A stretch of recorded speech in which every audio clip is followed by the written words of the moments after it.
50,000ची लाच घेणारे विश्रामबाग पोलीस ठाण्यातील महिला पोलीस हवालदार मनीषा नितीन कोंगनोळकर भडेकर यांना अटक. लाचलुचपत प्रतिबंध विभागाची कारवाई.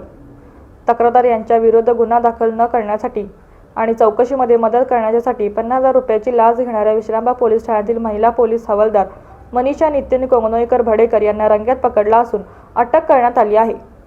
लाचलुचपत प्रतिबंध विभागाच्या पथकाने कारवाई केली आहे. तक्रारदाराच्या विरुद्ध विश्रामबाग पोलीस ठाण्यात एक तक्रार अर्ज दाखल आहे.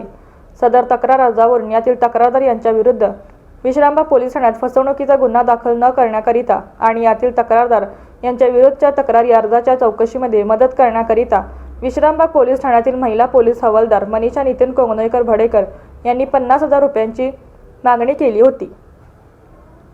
तक्रारदाराने याबाबत लाचलुचपत प्रतिबंध विभागाकडे तक्रार दिली होती. याबाबत सापळा रचण्यात आला. महिला पोलीस हवालदार मनीषा नितीन कोंगनोळकर भडेकर यांना 50,000 रुपये लाचेची रक्कम पंचासमक्ष स्वीकारली असता त्यांना रंगेहात पकडण्यात आले आहे. त्यावरून सांगली शहर पोलीस ठाण्यात गुन्हा दाखल करण्यात आला असून मनीषा नितीन कोंगनोळकर भडेकर अटक करण्यात आली आहे.